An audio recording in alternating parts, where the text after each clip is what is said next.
Selamat bergabung dengan seri webinar Parenting Belajar Masa Kini, di mana webinar hari ini memasuki sesi ketiga dengan tema mencegah kebergantungan gadget pada anak. GoFood. Jadi kalau kita lihat memang teknologi mempunyai fungsi yang desain ternyata juga bisa memiliki implikasi yang negatif ya. Salah satunya adalah tentunya ini yang menjadi tantangan kita bersama, kecanduan gadget terutama pada anak-anak kita. Tentunya hal ini menjadi tantangan yang lebih besar lagi ketika pemerintah melarang adanya pembelajaran tatap muka di sekolah akibat pandemi COVID-19. Sehingga anak-anak kita harus belajar secara daring menggunakan gadget. Mungkin kita bisa ngelihat kalau dia pegang gadget terus, kita akan bisa larang, ayo jangan main gadget terus gitu ya. Tapi sekarang ini mereka bisa berdalih. Ketika mereka pegang gadget, ya mereka bisa bilang bahwa ini ada tugas dari guru, jadi mereka harus menggunakan gadget. Jadi ini tantangan menjadi lebih besar lagi ya bagi kita, karena hal ini bisa juga menjadi anak-anak semakin sering menggunakan gadget dan berdampak terhadap kebergantungan terhadap gadget. Oleh karenanya hari ini kita akan membahas mengenai bagaimana mencegah kebergantungan anak terhadap gadget. Sudah hadir dua orang narasumber yang akan membicarakan dengan kita. Saya perkenalkan mereka satu persatu. Narasumber yang pertama adalah tidak asing lagi bagi kita, yaitu Mediana Jacqueline, sarjana ekonomi. Beliau praktisi pendidikan, lahir 33 tahun silam di Jakarta, dan sekarang beliau menjadi program manajer di Yayasan Bina Berdaya Bangsa. Kemudian narasumber kedua adalah juga sebetulnya tidak asing lagi ya bagi kita ya, Kak Abigail Passion, MSI, yang sangat concern dengan orang tua dan juga pendidikan anak-anak. Beliau warga negara Inggris, lahir 37 tahun silam di Pematang Siantar, Sumatera Utara, dan sekarang menjadi pembina di Yayasan Bina Berdaya Bangsa. Oke. Cuman mungkin nggak adil ya kalau hanya memperkenalkan narasumber. Izinkan saya memperkenalkan juga saya sebagai narasumber. Nama saya Kosmar Tua Situmorang. Ya, saya lahir 47 tahun silam di Bandung. Jadi saya gabungan antara Batak dengan Sunda. Dan sekarang ini menjadi ketua Yayasan Bina Berdaya Bangsa. Baik, sebelum saya serahkan waktu dan mic kepada para narasumber, saya ingin ingatkan dulu mengenai dari awal ya pelaksanaan, bahwa kita akan memberikan e-sertifikat dan juga ada yang bisa diikuti oleh ibu-ibu. Ketentuannya untuk mendapatkan sertifikat ya, jika mengerjakan aktivitas adalah Bapak Ibu sekalian sudah mengikuti kursus selama 3 kali, kemudian mengerjakan aktivitas saat kursus ditambah dengan foto melakukan aktivitasnya. Jadi di masing-masing seri, di masing-masing sesi ya webinar itu kita ada aktivitas yang bisa dilakukan setelah mengikuti webinar. Nanti kalau ini dikirimkan ya ke nomor YBB di 0812 9614 6544 untuk bisa mendapatkan sertifikat. Kemudian untuk mendapatkan hadiah, kita juga ada program buat ibu-ibu yang ingin ikut sayembara bisa mendapatkan hadiah. Ya, ibu, bapak-bapak tinggal menulis di live, ada kolom di situ di live chat, ya, hashtag ikut sayembara. Kemudian setelah ikut mengfollow sosial media Yayasan Bina Berdaya Bangsa. Kami ada Instagram, ada juga Facebook, silahkan bisa follow. Kemudian juga mengirimkan apa yang ibu-ibu bisa, yang tadi sama dengan sertifikat ya, mengerjakan aktivitas, tambah foto, dan juga kisah, dan pajang itu di sosial media milik Yayasan Bina Berdaya Bangsa.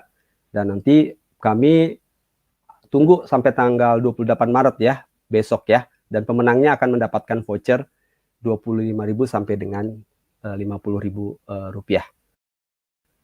untuk mempromosikan UMKM ya yang ada di sekitar lingkungan ibu-ibu. Silakan untuk mendaftar. Kita akan buat itu menjadi sebuah katalog khusus di Kerendang ya, dan daftarkan ya paling lambat hari ini. Nanti kita akan daftarkan itu dan dijadikan sebagai katalog yang bisa diakses oleh masyarakat yang lebih luas. Kemudian juga bulan Juni kita punya rencana juga untuk melakukan kursus keterampilan bekerja. Ya, kita akan sama-sama belajar. Nanti akan dipandu oleh narasumber yang memahami mengenai penggunaan Microsoft Excel. Jadi kurang lebih itu yang nanti Bapak Ibu silakan yang ingin mendapatkan hadiah ya, ikut sayembara dan juga elektronik sertifikat, dan juga yang ingin mendaftarkan UMKM-nya di katalog yang kami buat. Oke, jadi narasumber kita sudah siap ya. Nanti saya akan serahkan untuk pemateri pertama, yaitu Kak Medi. Waktu dan mic saya serahkan ke Kak Medi. Silakan Kak Medi.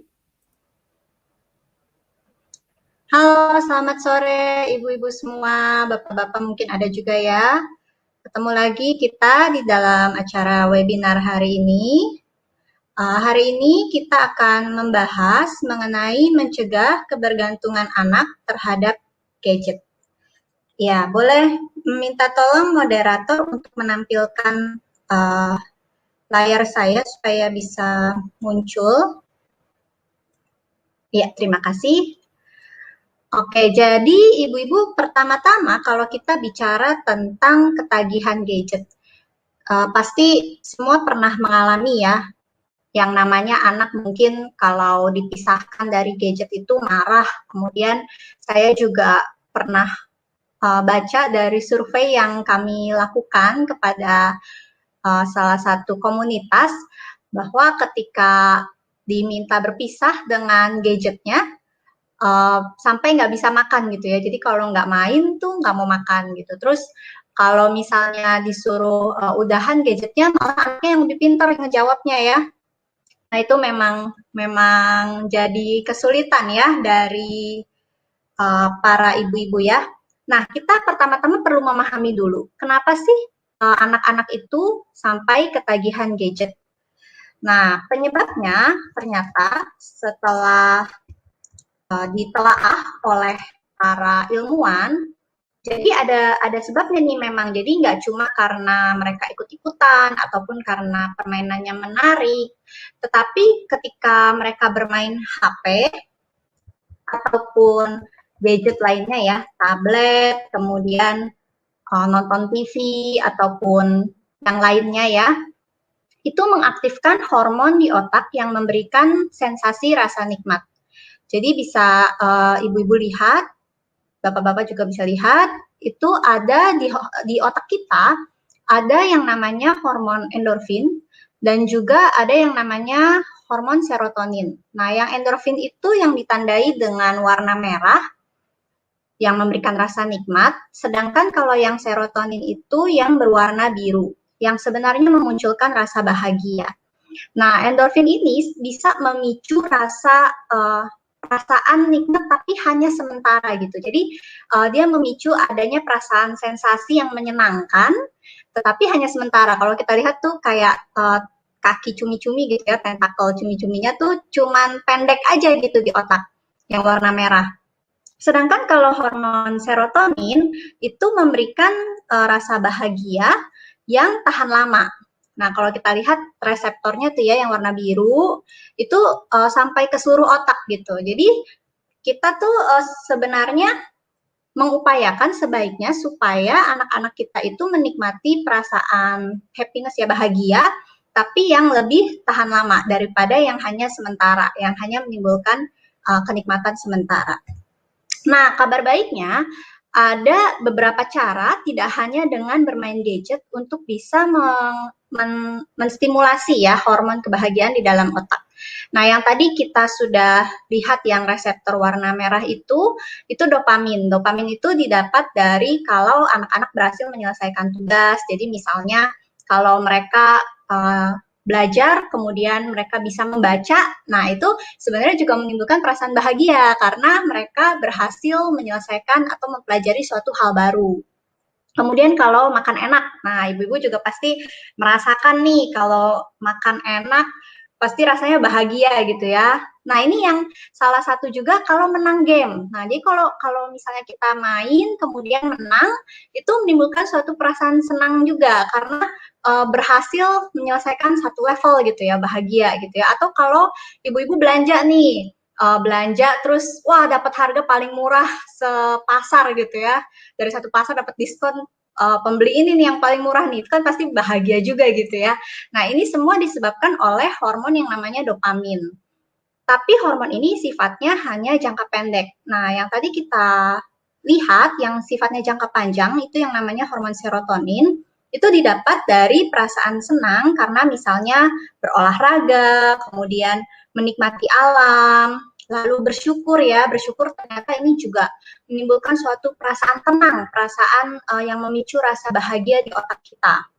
Kemudian kalau kita cukup tidur, nah ini sebabnya kalau anak-anak kurang tidur nih, maka mereka akan rewel besokannya. Jadi hal-hal ini tuh penting dan sifatnya jangka panjang. Jadi kita berusaha supaya anak-anak bisa mendapatkan perasaan bahagianya dari hal-hal ini ya. Juga dari hormon oksitosin itu hormon cinta gitu ya. Kalau mereka main dengan hewan peliharaan, kalau mereka memeluk keluarga, mereka merasa dikasihi, mempunyai teman baik. Nah ini sebenarnya men-trigger rasa bahagia.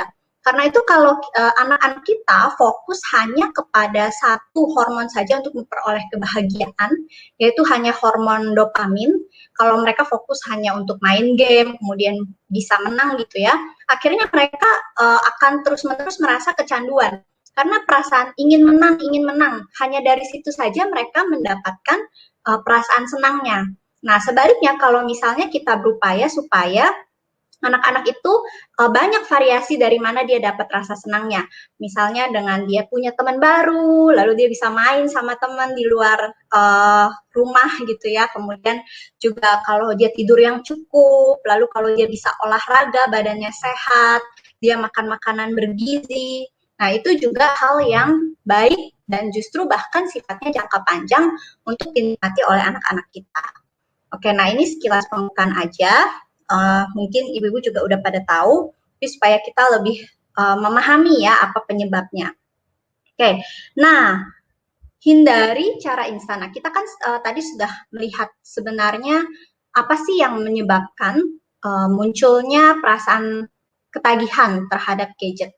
Nah, untuk supaya anak kita tidak ketagihan gadget ini gimana caranya?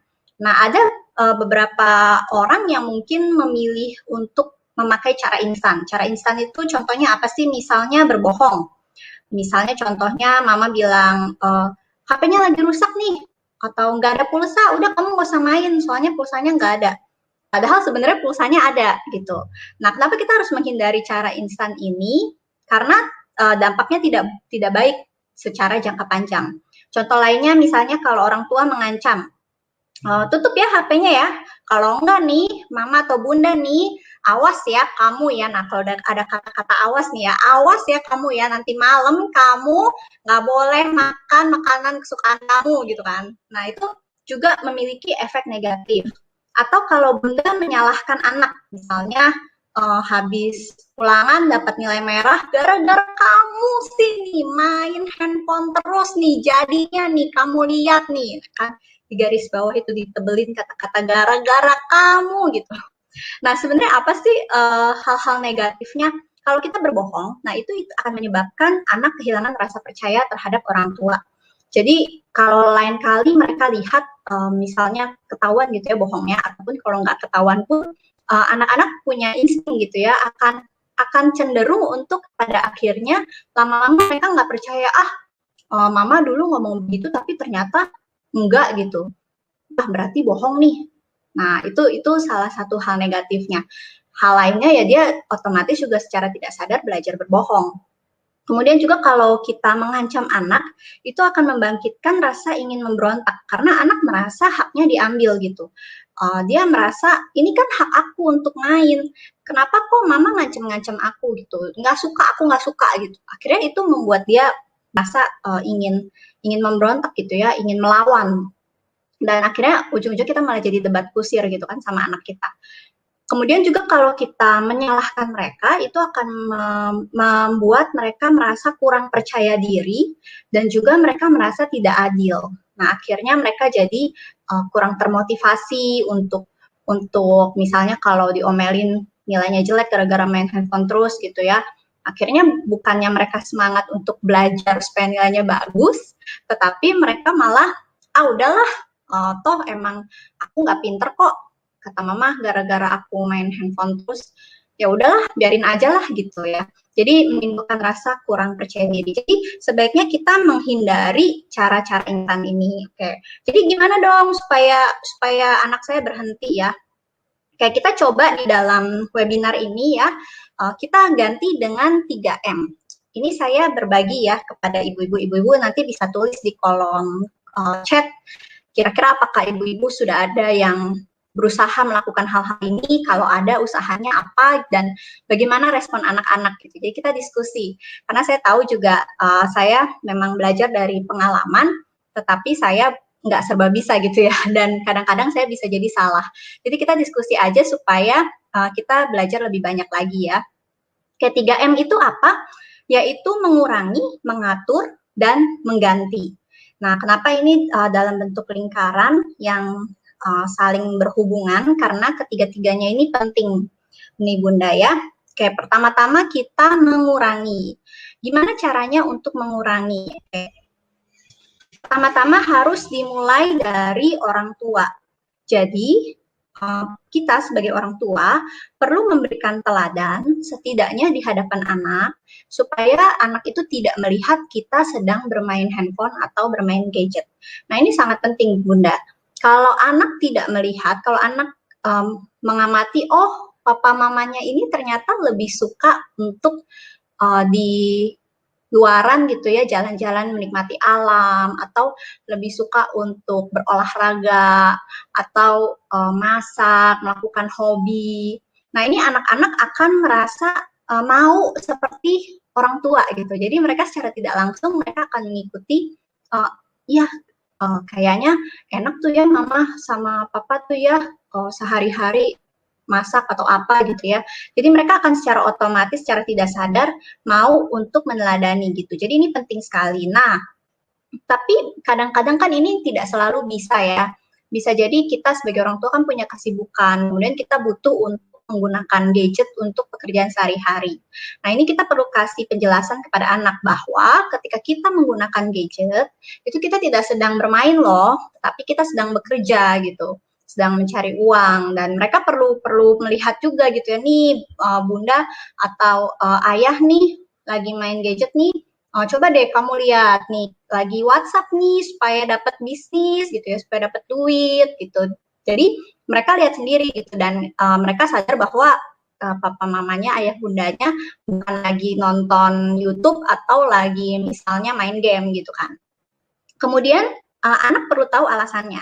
Jadi sebelum kita mengurangi porsi anak bermain gadget, kita perlu sampaikan kenapa sih kita nggak mau mereka bermain gadget terus. Contohnya misalnya nggak baik loh untuk kesehatan mata. Nah, itu kalau di gambarnya itu bisa dilihat ya. Itu anak umur 4 tahun matanya perlu dioperasi karena terlalu sering melihat layar gitu. Nah, jangan sampai anak-anak kita juga jadi seperti itu ya. Kalaupun tidak dioperasi, melihat layar secara terus-menerus dalam jarak dekat itu sangat berbahaya bagi kesehatan mata dan bisa menyebabkan anak-anak terkena rabun dekat. Akhirnya nanti harus pakai kacamata yang tebal banget. Nah, ini perlu diinfo ke anak-anak, perlu dikasih tahu kenapa sih mereka nggak boleh gitu. Kemudian juga di dalam mengurangi, sebaiknya kita lakukan sedikit demi sedikit. Jadi jangan langsung semuanya waktunya dipotong gitu, tapi sedikit demi sedikit kita kurangi. Misalnya dari biasanya mereka pakai setiap hari pakai 3 jam, kita kurangi. Oke, mulai minggu depan ya, kita coba nih, kita sepakati dulu ya sama anak-anak, kita coba nih ya jadi 2 jam aja. Kemudian pelan-pelan dikurangi lagi jadi 1 jam aja, supaya anak-anak mulai bisa menikmati kegiatan lain, akhirnya sedikit demi sedikit berangsur meninggalkan gadget. Oke, yang berikutnya adalah mengatur. Nah, mengatur itu apa? Mengatur berarti kita yang berkuasa atas handphone dan anak kita, dan bukan sebaliknya. Bagaimana contoh mengatur penggunaan gadget? Misalnya kita bisa membuat jadwal harian. Nah, tetapi ini pertama-tama kembali lagi ya, harus disepakati bersama dengan anak. Libatkan anak ketika kita membuat jadwal ataupun mengatur pemakaian gadget. Dan jangan lupa juga tadi sampaikan kepada anak apa alasannya. Oke, nanti Ibu Abigail, Kak Abigail akan menjelaskan lebih lanjut tentang membuat jadwal harian ini. Kemudian dijelaskan juga diatur situs yang bisa dikunjungi oleh anak. Ada beberapa orang tua yang mereka download dulu apa yang boleh ditonton supaya nggak kebablasan. Nah, ini juga bagus dan bahkan bisa menghemat penggunaan kuota juga ya kalau di-download dulu ya. Jadi kita membatasi anak apa saja sih kita mengontrol nih, anak apa saja yang boleh mereka lihat dan apa yang tidak boleh mereka lihat. Kemudian juga kita jelaskan situs apa sih yang sebaiknya dibuka anak dan kenapa, situs-situs yang bermanfaat buat mereka gitu ya. Kemudian apa yang boleh mereka bagikan ketika mereka di sosial media, misalnya untuk anak yang lebih besar mungkin suka main Facebook, kemudian mereka suka sharing sesuatu, nah kita perlu info apa sih yang boleh di-sharing dan apa yang tidak boleh gitu kan. Jangan sampai mereka malah kenal dengan orang yang tidak baik atau tidak benar di sosial media. Oke, nah dalam mengatur ini kita perlu beberapa tips ya. Saya sebutnya 3T. Nah, ini saya tahu tidak mudah, tetapi kita sama-sama belajar ya. 3T dalam mengatur yaitu tekun, tegas, dan tersenyum.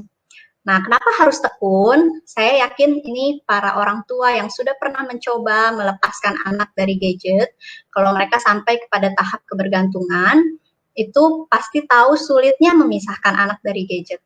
Nah, jadi kita perlu tekun. Tekun ini kita konsisten terapkan aturan. Misalnya kita sudah buat jadwal bersama dengan anak, kita perlu konsisten menepati jadwal itu. Jangan sampai kita sudah membuat jadwal, oke anak-anak hari kita sudah buat jadwal ya seminggu hanya boleh 2 jam bermain gadget. Tapi lalu anak-anak merengek-rengek atau mungkin kita lagi sibuk, lalu kita pusing, lalu kita mau udahlah biar mereka diem gitu ya udah dikasih gadgetnya. Nah itu namanya tidak konsisten ya. Jadi kalau kita tidak konsisten, itu nanti anak-anak tidak akan tercipta pola rutinitas atau kebiasaannya. Nah, jadi kita perlu tekun. Kalaupun satu kali dicoba, satu kali gagal, kita coba lagi kali berikutnya, lalu kita coba lagi sambil kita lihat cara yang mana nih yang berhasil. Kemudian juga tegas. Nah, jadi memang ada beberapa yang mengatakan bahwa menghukum anak itu tidak baik. Nah, tetapi mungkin kalau misalnya sampai kepada kasus di mana anak sudah kecanduan gadget, saya pikir sebaiknya memang diberikan konsekuensi. Yaitu kalau mereka melanggar peraturan atau melanggar jadwal yang disepakati bersama, perlu ada semacam mungkin bukan hukuman ya, bunda atau ayah boleh pikirkan atau sebut apa namanya yang cocok mungkin dengan cara didik di rumah masing-masing, tapi kita perlu tegas bahwa ada akibat kalau mereka tidak mematuhi peraturan ataupun jadwal yang sudah diberikan. Kenapa ini penting? Supaya mereka sadar bahwa kita serius. Kalau kita tidak menerapkan adanya suatu akibat, ya mereka tidak akan belajar bahwa dari apa yang mereka lakukan selalu ada akibat. Nah, nanti ketika mereka dewasa, mereka akan terus-menerus berpikir, oh ya udahlah, toh memang nggak serius nih, atau selama ini aku langgar juga nggak kenapa-kenapa kok. Nah, ini berbahaya ya, ayah bunda ya, apalagi untuk masa depan anak. Jadi, perlu tegas. Kemudian terakhir, jangan lupa tersenyum, jangan lupa puji dan semangati anak. ketika mereka sudah berhasil. Ini contoh-contohnya ya. Ketika sudah berhasil, bisa dikatakan misalnya ngomong ke mereka, Bunda atau Mama bangga nih Ade sudah berhasil melakukan hal ini atau sudah berhasil menjauhi gadget selama berapa lama. Nah, dengan mereka mendapat pengakuan, ini ada suatu stimulasi hormon dopamin yang tadi kita dengar ya, yang mereka dapatkan karena mereka merasa sudah berhasil melakukan sesuatu. Atau bisa juga pakai sistem misalnya mereka akan mendapatkan stiker atau apa gitu ya. Tapi ini hanya kalau perlu aja ya. Kalau tidak perlu sebaiknya tidak usah. Kemudian kita bisa sampaikan juga, senang ya kita tadi udah sama-sama masak nih misalnya, atau tadi kita udah sama-sama main nih, main kelereng atau main apa gitu ya. Jadi kita melatih anak untuk mereka menyadari bahwa oh iya ya kegiatan ini menyenangkan gitu. Kemudian kita juga bisa sampaikan nih kalau misalnya anak-anak lagi ngambek gitu ya karena mereka merasa susah gitu. Kita bisa sampaikan, oh Mama tahu ini sulit, tetapi Mama yakin Adek pasti bisa. Gitu. Kemudian kita juga bisa sampaikan daripada main gadget, Adek boleh pilih mau lakukan A, B, C atau D. Gitu. Jadi kita kasih mereka pilihan, kita sediakan beberapa aktivitas gitu ya, dan mereka boleh pilih hal yang mereka sukai. Ini lebih baik daripada kita memaksakan harus melakukan suatu kegiatan tertentu. Oke, kemudian kita perlu mengganti. Jadi ganti kegiatan bermain gadget dengan kegiatan lain yang menyenangkan. Contohnya apa? Contohnya mainan-mainan tradisional misalnya ya congklak, kemudian main galaksin, mainan-mainan yang seperti itu cocok juga kok dan anak-anak masih suka sampai sekarang ya. Apalagi kalau mainnya ditemani sama orang tua atau sama teman-teman.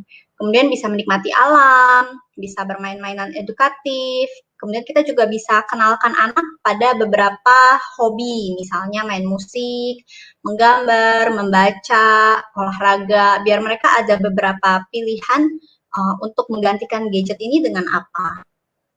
Oke, jadi kesimpulannya, tadi kita sudah pelajari langkah per langkah, saya simpulkan 5 langkah saja ya, kita pelajari sama-sama 5 langkah.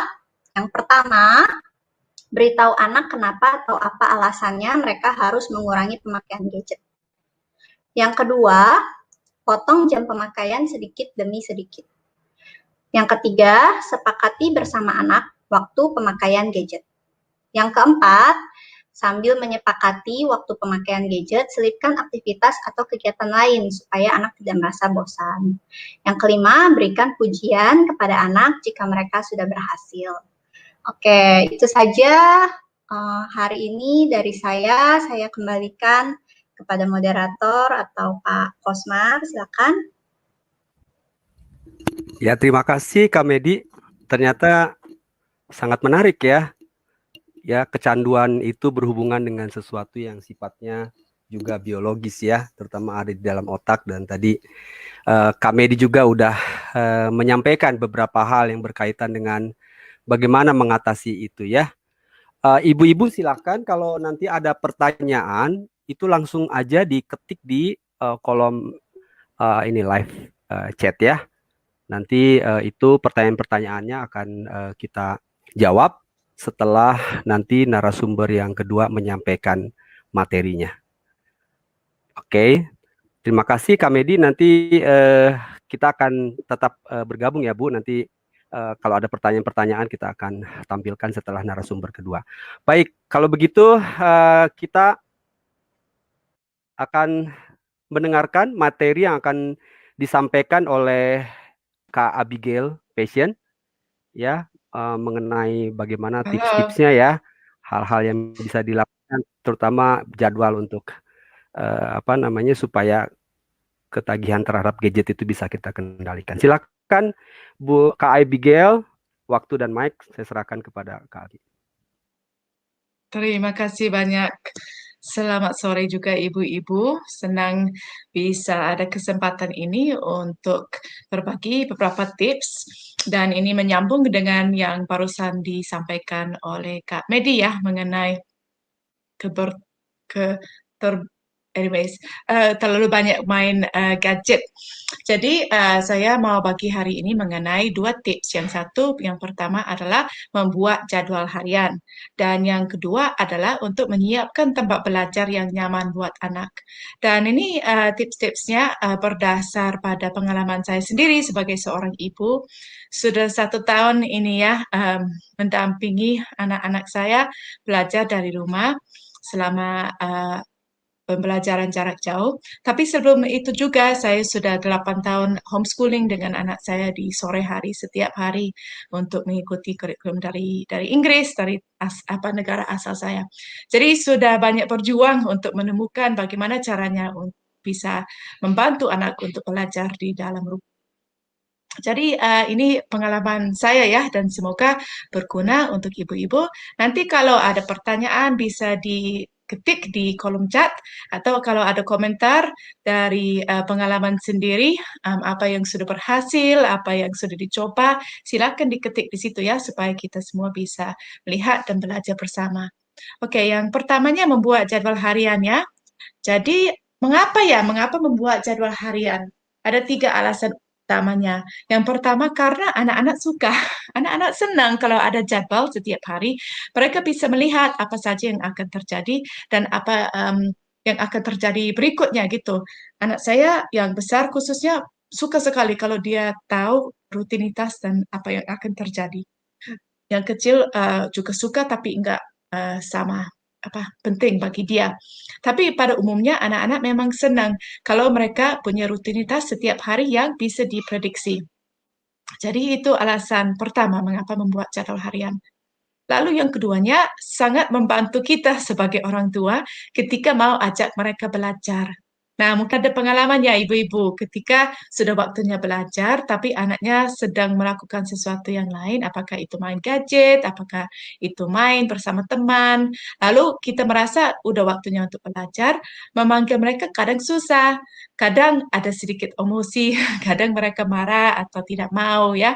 Nah, kalau kita punya jadwal harian, anak-anak kita merasa terbiasa gitu. Setiap hari saya pasti akan belajar pada jam berapa gitu yang sudah ditentukan oleh ibu. Dan sangat membantu untuk mengurangi atau menghindari emosi yang mungkin akan keluar.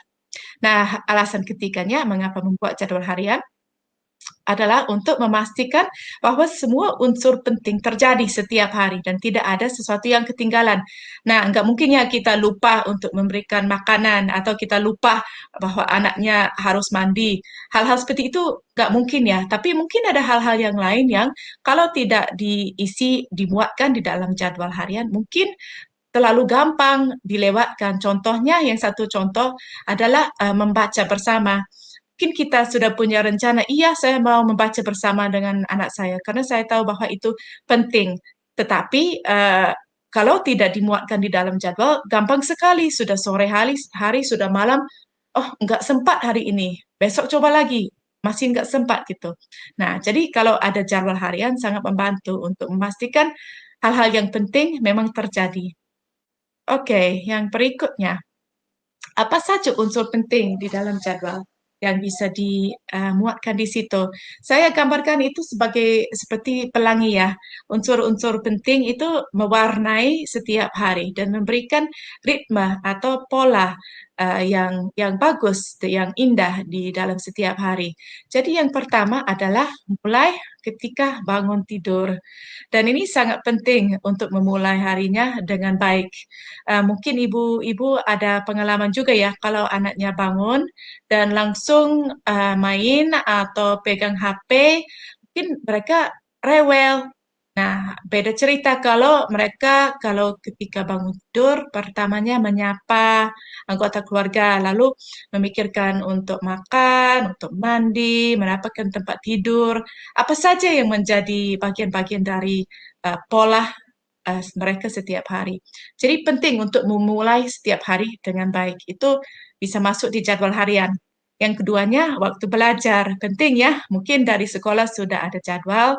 Mungkin kalau anaknya masih kecil, lebih bebas jam berapa mau belajar, terserah. Tapi yang penting ada di dalam jadwal harian. Lalu yang ketiga, barusan saya sebut, waktu membaca buku bersama. Nah, ini penting sekali ya ibu-ibu. Kita semua udah tahu, anak yang dibacakan buku oleh orang tua mereka, perkembangan mereka jauh lebih baik daripada anak yang tidak pernah membaca buku di rumah. Jadi paling tidak sehari 30 menit kalau bisa diluangkan waktunya, dicari di jadwal harian kapan akan baca buku bersama. Sangat-sangat penting dan juga menyenangkan. Saya sangat suka membaca buku bersama anak saya. Itu waktu yang sangat berharga bagi saya. Oke, yang keempat, waktu untuk bermain gadget. Ya, setiap hari pasti akan ada waktunya. Dan kalau anak saya, mereka senang kalau tahu jam berapa mereka akan boleh main gadget dan dinantikan dari pagi kapan waktu itu dan ya sangat suka. Lalu yang kelima, waktu bermain tidak di gadget ini juga penting untuk masuk di jadwal harian supaya terjadi.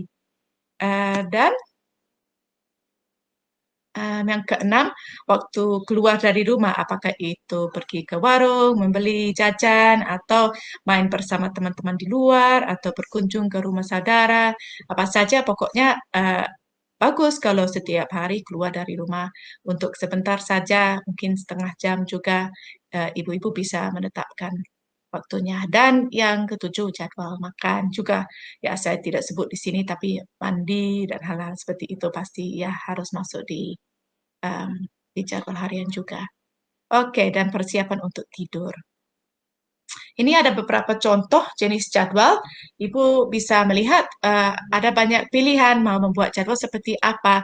Yang di sebelah kanan itu saya ambil dari situs internet shinisa.com dan saya akan saya bagi di chat ya supaya ibu-ibu bisa melihat juga.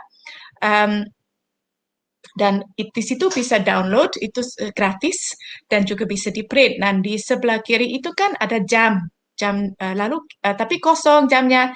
Jadi kita sendiri sebagai orang tua bisa menggambarkan di situ jam berapa untuk kegiatan-kegiatan tertentu di situ. Lalu di sebelah kiri ada jadwal yang lain. Ini lebih seperti untuk 1 minggu dan lebih untuk mata pelajaran. Jadi ada beberapa cara untuk membuat jadwal. Tapi hari ini kita akan membuat atau melihat caranya untuk membuat jadwal harian sederhana. Dan saya akan stop share sebentar supaya mungkin bisa melihat lebih jelas. Ini ada jadwal harian yang saya buat kemarin malam. Nah, tadi seperti Kak Medi katakan, bagus kalau ini bisa kita buat bersama anak kita.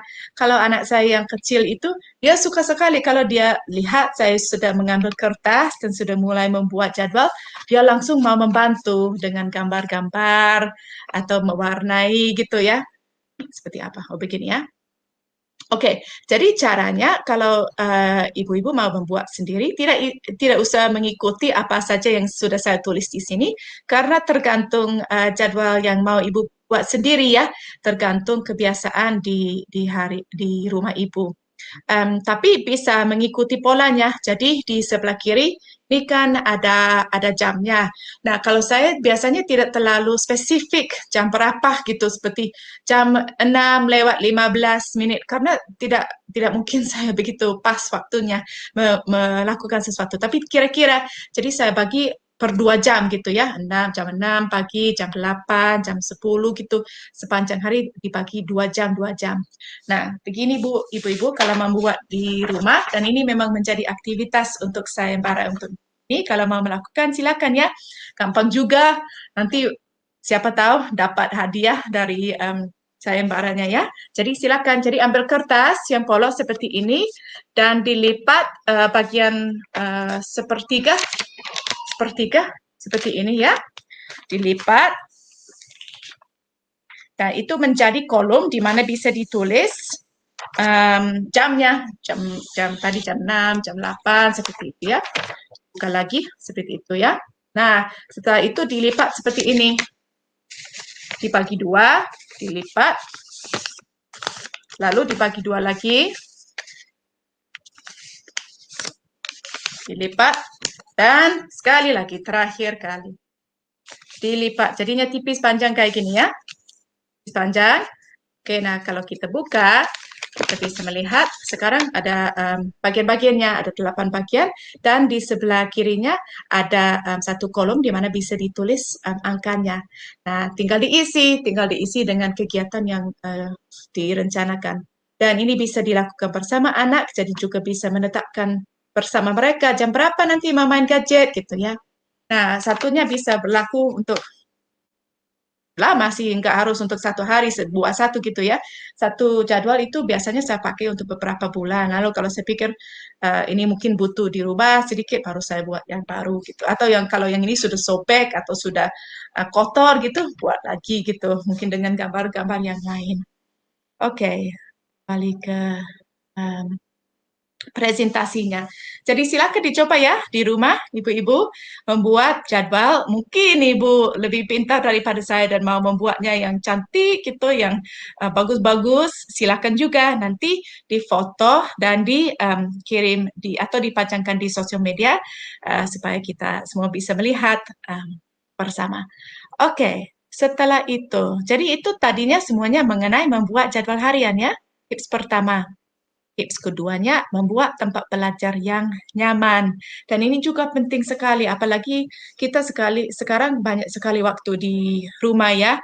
Dan penting untuk anak-anak punya tempat belajar yang enak, yang mereka suka gitu. Karena kalau enggak nanti bisa bosan. Jadi ada alasannya ya, mengapa kita butuh ada tempat khusus untuk belajar. Dan ada 3 alasan. Yang pertamanya, membuat anak nyaman dan siap untuk belajar. Yang keduanya, kalau itu tempat khusus, bisa dihias semuanya mereka, dan itu menjadi tempat spesial bagi mereka. Dan yang ketiga, supaya semua perlengkapan dan buku yang akan dibutuhkan saat belajar bisa diposisikan dekat ke tempat itu, supaya gampang untuk diambil ketika dibutuhkan. Nah, ibu-ibu, kita butuh satu tempat untuk belajar dari buku teks dan untuk kerjakan tugas di sebelah kiri. Lalu kita juga butuh tempat yang lain untuk membaca buku cerita bersama.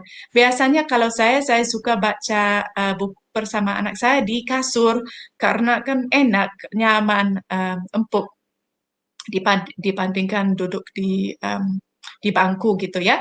Jadi mencari tempat yang cocok untuk kedua kegiatan ini. Oke, berikutnya. Mungkin ada dari kita yang merasa seperti ini, pertanyaan ini. Tapi rumah kami sempit. Bagaimana saya bisa buat tempat belajar? Dan ini memang pertanyaan yang sangat penting karena banyak dari kita tinggal kan namanya orang perkotaan ya. Kita semuanya bukan tinggal di rumah besar gitu dengan tempat yang khusus untuk belajar. Jadi harus mencari tempat di dalam mungkin kamar kos atau mungkin kontrakan yang cukup kecil. Tapi saya mau menyemangati ibu-ibu, sebenarnya hanya butuh 4 hal, dan 4 hal yang cukup sederhana untuk membuat tempat belajar yang nyaman. Yang pertama adalah meja atau permukaan. Kalau tidak punya meja, gak apa-apa. Pokoknya satu permukaan yang selalu setiap hari dipakai untuk belajar. Lalu yang keduanya adalah dinding. Kita semua punya dinding ya.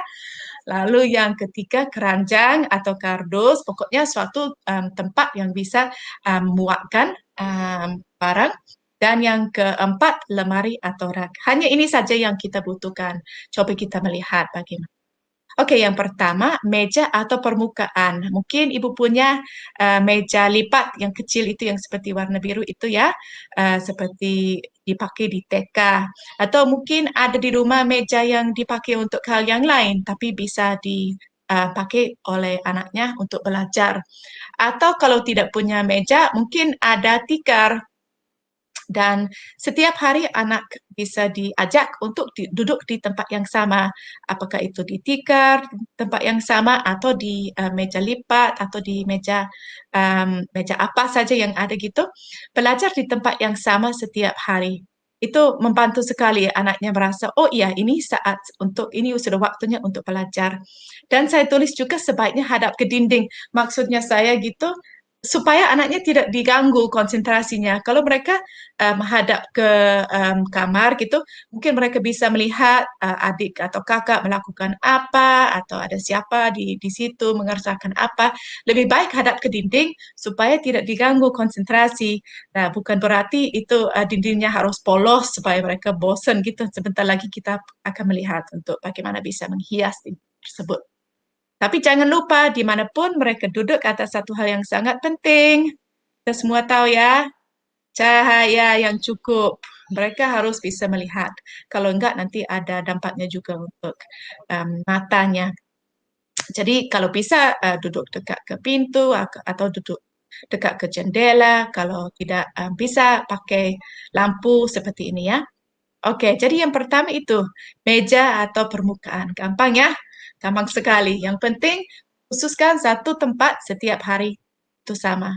Oke, lalu yang kedua, menghias dinding saat yang dihadapi saat belajar. Dan ada beberapa ide bagaimana itu dindingnya bisa dihias.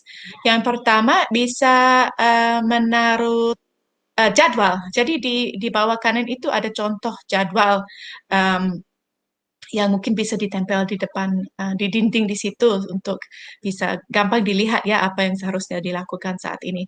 Satu lagi adalah menghias dengan gambar atau dengan tugas-tugas yang sudah dikerjakan oleh anaknya sebelumnya dan bisa melihat itu gampang juga kita tinggal pasang tali bagaimana dipasang gitu lalu pakai apa itu bahasa Indonesianya ya jepit mungkin untuk pasang gambar-gambar yang sudah digambarkan untuk membuat itu tempatnya cerah dan cantik dan juga itu tempat yang anaknya merasa itu tempat dia gitu.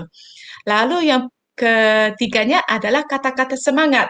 Mungkin kita bisa mencari atau membuat poster seperti kamu pasti bisa, seperti itu. Supaya nanti anaknya bisa melihat dan bisa merasa senang dan bermotivasi untuk belajar. Dan mungkin ini juga bisa diganti kalau sudah beberapa bulan, sudah bosan, atau sudah beberapa minggu sudah bosan, bisa diganti supaya selalu ada hal-hal yang menarik untuk dilihat di depan anaknya. Oke, itu yang kedua, dinding ya. Yang pertama meja atau permukaan, yang keduanya dinding. Yang ketiga itu keranjang atau kardus, dan ini hanya sesuatu yang sangat praktis. Karena susah sekali kalau kita tidak punya tempat untuk menyimpan semua itu buku sekolah. Karena banyak kan, kadang-kadang bisa banyak dan kadang juga perlengkapannya itu alat tulis, penghapus, apa itu kemana-mana di rumah saya. Kadang saya menemukan di bawah tempat tidur, ada penghapus, lalu ada pensil, di mana lagi, dan repot juga mencarinya ketika mau belajar. Jadi, kalau kita mengkhususkan satu keranjang atau kardus untuk semua perlengkapan, satu untuk setiap anak, dan mereka juga bisa diajarkan untuk setelah selesai belajar untuk merapikan perlengkapan belajar, alat belajar, buku-buku ke dalam keranjang itu. Itu sangat membantu. Dan keranjang itu atau box itu atau kardus itu juga bisa dihias semuanya mereka. Apakah itu, kalau itu seandainya itu kardus diambil dari warung di sekitar rumah, itu bisa dihias dengan kertas kado atau ada tulisannya gitu atau ya apa saja bagaimana caranya supaya itu anaknya merasa senang dan itu milik mereka. Lalu yang keempat adalah lemari atau rak. Mungkin di rumah atau di kontrakan atau di kamar kos ibu ada lemari yang mungkin satu bagian ya bisa dikosongkan untuk perlengkapan sekolah yang tidak sedang dipakai gitu. Mungkin yang lama atau yang belum dipakai atau ada cat cat air atau kuas atau apa pokoknya hal-hal yang mungkin akan dibutuhkan ketika belajar ada satu tempat khusus di mana bisa disimpan di kamar dan di situ mungkin ada juga rak sepatu contohnya. Mungkin ada rak sepatu yang bisa diganti daripada dipakai untuk sepatu, bisa dipakai untuk taruh buku dan hal-hal yang dibutuhkan anaknya saat mereka belajar. Oke, jadi keempat hal itu saja ya, cukup sederhana ya. Kita menyimpulkan ada 2 tips utama untuk membantu anak belajar di rumah.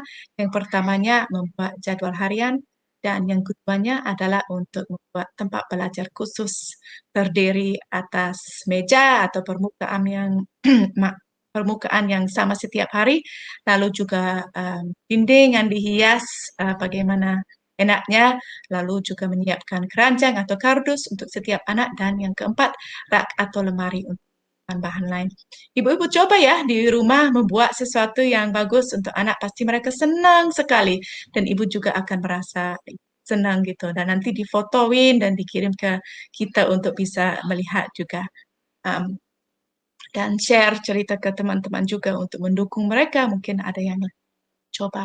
Oke, sudah dari saya. Terima kasih. Kamu pasti bisa. Oke. Terima kasih banyak Bu Abi sudah berbagi ya dengan kita mengenai tips Ya. dan ya tadi tipsnya ada 2 ya, bagaimana membuat jadwal, sangat menarik tadi ya, karena aktivitas membuat jadwalnya bisa dilakukan bersama dengan anak dan juga tadi bagaimana membuat tempat yang nyaman ya, dan itu pun nampaknya aktivitas ya yang bisa dilakukan bersama. Boleh tanya nggak, Iya. kalau Bu Abi punya berapa anak, umur berapa aja Bu ya?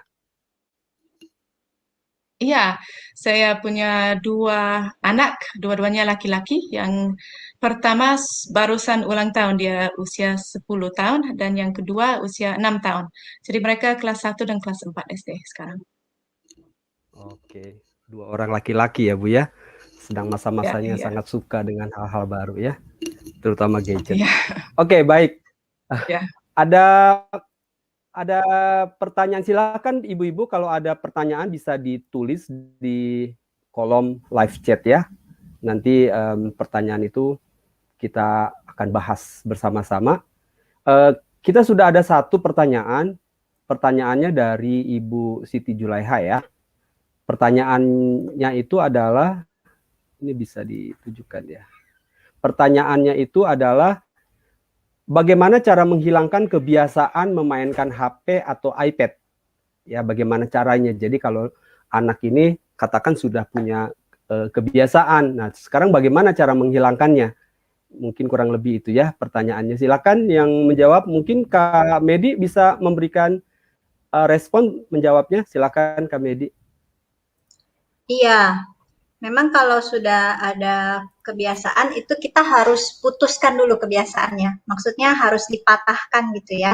Jadi kalau kebiasaan itu kan udah sesuatu yang dilakukan berulang-ulang kali, kemudian sudah menjadi sesuatu yang mereka rutin lakukan, mereka harapkan bisa lakukan itu setiap hari. Kayak kalau kita kebiasaan belanja di satu toko, harganya murah, pasti kita berharap begitu balik ke toko itu harganya akan seperti yang kita harapkan gitu. Nah, jadi anak-anak juga ketika mereka udah terbentuk pola kebiasaan bermain gadget, ketika mereka bangun misalnya mereka langsung buka gadget, lama-lama pasti mereka sudah berharap nih, wah besok apalagi kalau main game ya, ada level-levelnya.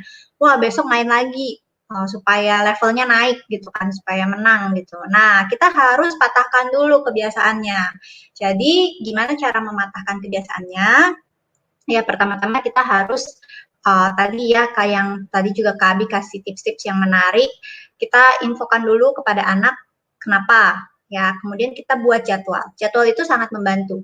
Kita buat jadwal sama-sama sama anak supaya harapan dia itu berubah gitu ya. Ketika dia tadinya mengharapkan ketika bangun bisa lihat gadget. Nah, kalau kita berikan dia jadwal dan kita bahas sama-sama, kita bilang oke, mulai kapan nih, kita sepakati dulu mulai kapan nih, mulai minggu depan ya, kita jadwalnya seperti ini. Kenapa? Dikasih tahu alasannya. Kenapa nggak seperti dulu lagi? Kenapa? Pasti anak-anak awalnya pasti mereka nggak senang gitu. Jadi kita harus kasih tahu kenapa. Kemudian baru kita sepakati jadwalnya. Lalu kita baru terapkan jadwal tersebut. Sambil Bunda juga harus selipkan aktivitas atau kegiatan lain. Kalau tidak ada aktivitas atau kegiatan lain, anak-anak pasti akan merasa jenuh, kemudian bosan, kemudian itu juga pada akhirnya berdampak kepada kondisi emosi anak. Mungkin dari Kak Abi juga bisa menambahkan, silakan kalau mau ada tambahan dari Kak Abi. Mungkin satu hal saja, satu tips saya pernah dengar dari seorang ibu dan saya juga pernah terapkan. Kalau anaknya itu sudah waktunya untuk mereka berhenti, daripada suruh saja berhenti. Ini kamu sudah terlalu lama main gadget gitu, sudah terlalu lama di HP. Nanti matamu sakit atau apa gitu. Duduk saja mendampingi mereka dan duduk melihat apa yang sedang mereka melihat, menonton bersama dulu beberapa menit, melihat mereka sudah sampai di tahap mana di game gitu ya. Lalu setelah itu ajak, ayo adik, kita melakukan sesuatu yang lain bersama. Nah, dari situ lebih gampang, lebih lebih apa enak ya untuk anaknya bisa lepas dari HP-nya dan mulai mungkin sesuatu yang lain, mungkin membaca bersama atau bermain bersama atau apa gitu. Itu saja satu tips. Semoga berguna. Ini saya menarik nih pertanyaan dari Ibu Siti Julaiha. Saya tak lanjutkan, nggak apa-apa ya. Menurut Kak Abi atau Kak Medi, itu kalau misalnya nih anak kita sudah sangat susah diminta berhenti untuk main gadget, kemudian kita ambil, kita rebut HP-nya, kemudian kita bilang untuk ganti, ya artinya kan kadang-kadang dikasih, ayo kesiniin HP-nya, nggak dikasih juga ya. Kadang-kadang kita kan ada juga saatnya jadi jengkel ya, jadi akhirnya kita ambil gitu secara paksa. Itu gimana menurut Kak Abi atau Kak Medi? Karena kan kita berpikir ya mereka harus stop gitu loh. Silakan Kak Abi atau Kak Medi. Iya, kalau dipaksa gitu, memang khawatirnya secara jangka panjang bisa, ya tidak hanya jangka panjang ya, pada saat itu pasti anak-anak marah, kesal, secara emosi mereka merasa tidak enak gitu ya perasaannya. Kemudian itu akan, anak-anak itu kan belajar dari teladan ya, apalagi usia-usia di bawah 5 tahun, ya usia TK sebenarnya, usia PAUD, itu mereka sangat cepat belajar dari teladan. Jadi kalau mereka belajar orang tuanya merebut paksa barang mereka, itu secara tidak sadar terekam di otak mereka. Nanti itu bisa mereka lampiaskan atau mereka keluarkan ketika mereka bermain bersama dengan teman-teman mereka, atau ketika mereka sudah lebih besar. Bisa jadi mereka akan ketika lihat temannya mungkin pinjam mainan dia gitu. Kemudian temannya pada saat mereka mau main belum selesai. Akhirnya mereka akan rebut gitu mainan temannya. Kayak gitu. Atau mungkin mereka lihat mainan temannya bagus, mereka ambil paksa gitu. Nah, itu akhirnya dampaknya kan berantem dan lain sebagainya gitu. Jadi memang sebaiknya kita beritahu ya, kita beritahu tadi tips dari Kak Abi juga sudah sangat baik. Kemudian juga ada, saya juga pernah dengar orang tua yang menerapkan metode 10 detik gitu. Jadi, oke, 10 detik lagi aja ya mainnya ya, 10 detik, hitung 10, 9, 8, 7, 6. Jadi diberikan waktu supaya anak sadar, oh ya waktu saya main tuh sebenarnya tinggal sedikit lagi. Setelah itu baru diambil karena sudah disepakati bersama ya 10 detik lagi gitu. Silakan dari Kak Abi kalau ada tips tambahan. Kadang saya suka ajak anak saya yang kecil khususnya dia yang pijat tombolnya off gitu atau dia yang stop gamenya ya. Jadi bukan saya yang memaksakan sekarang harus off lalu saya ambil, tapi saya ajak dia yang pijat dan memberikan dia kuasa seperti itu ya untuk memilih, untuk mengikuti apa yang sudah disuruh saya saja. Oke, terima kasih. Ibu-ibu silakan ya, kalau ada pertanyaan bisa langsung diketik di kolom live chat, atau kalau ibu-ibu juga ada pengalaman ya itu boleh juga nanti itu pastinya pengalaman yang baik itu ataupun yang kadang-kadang yang buruk pun kita bisa belajar dari situ ya. Jadi kita bisa berbagi. Ini kalau gitu saya bertanya lagi boleh ya? Karena ini materinya sangat menarik. Jadi tadi saya tertarik dengan yang jadwal, tips yang jadwal yang dibuat sama Bu Abi. Kalau pengalamannya Bu Abi sendiri dengan anak-anak, jadwal bermain gadget itu berapa sih rentang waktunya yang baik atau yang ideal gitu? Mereka benar-benar boleh bermain gadget sendiri selain dari jadwal-jadwal yang lain. Jadi mungkin Bu Abi bisa berbagi, silakan Bu Abi. Ya, ini mungkin menjadi pilihan setiap orang tua ya, mau memberikan waktu seberapa untuk anaknya main gadget setiap hari. Yang penting ada diatur waktunya, jadi tidak semaunya sepanjang-panjang gitu, tapi diatur. Kalau di rumah saya biasanya itu Senin sampai Jumat karena ada banyak tugas yang lain, mereka dapat 30 menit masing-masing 30 menit. Tapi saat yang satunya main, yang satu laginya boleh melihat gitu. Jadi bisa menikmati bersama. Tapi setelah itu harus stop. Kalau di akhir minggu kadang lebih panjang, bisa sampai 1 jam kalau itu main di komputer atau sesuatu seperti itu. Tapi kalau melihat di layar kecil, tidak terlalu sehat. Lebih baik dibatasi 1/2 jam udah cukup. Kalau itu di rumah saya ya, ibu-ibu mungkin bisa memilih untuk keluarga masing-masing apa yang sebaiknya. Terima kasih banyak Bu Abi. Kalau kita lihat waktu sekarang sudah jam 5 ya, kita memang jadwalkan kurang lebih sekitar 1 jam. Nggak ada pertanyaan lagi ya dari ibu-ibu. Saya mengucapkan banyak terima kasih kepada narasumber, Bu Kak Abigail dengan Kak Medi yang sudah berbagi materi untuk kita bersama. Saya juga mengucapkan banyak terima kasih kepada ibu-ibu yang sudah berpartisipasi mengikuti webinar ini. Nanti tunggu untuk webinar-webinar selanjutnya. Kami pasti akan juga mengundang ibu-ibu untuk bisa bergabung ya. Dan tentunya yang menjadi semangat kita adalah kita inginkan yang terbaik ya untuk anak-anak kita, dan tentunya ada hal-hal yang penting untuk kita sebagai orang tua bisa pelajari dan kita perjuangkan juga demi masa depan anak-anak kita. Demikian, saya ingatkan juga kita tunggu sampai besok untuk yang sayembara ya, kirimkan aktivitas kegiatan dan juga nanti kalau itu sudah dikirim melalui nomor WA yang ada, kan kita biasanya mengundang juga menggunakan nomor WA yang ada ya, Kamedi biasanya mengundang, itu silakan. Nanti silakan juga bisa dimasukkan ke media sosialnya Yayasan Bina Berdaya Bangsa, baik Facebook ataupun juga Instagram. Nah, kita akan memberikan elektronik sertifikat dan juga voucher. Oke, jadi demikian webinar kita hari ini ya, dan kami sekali lagi mengucapkan banyak terima kasih dan sampai bertemu kembali di dalam webinar-webinar selanjutnya. Selamat sore semuanya. Sore.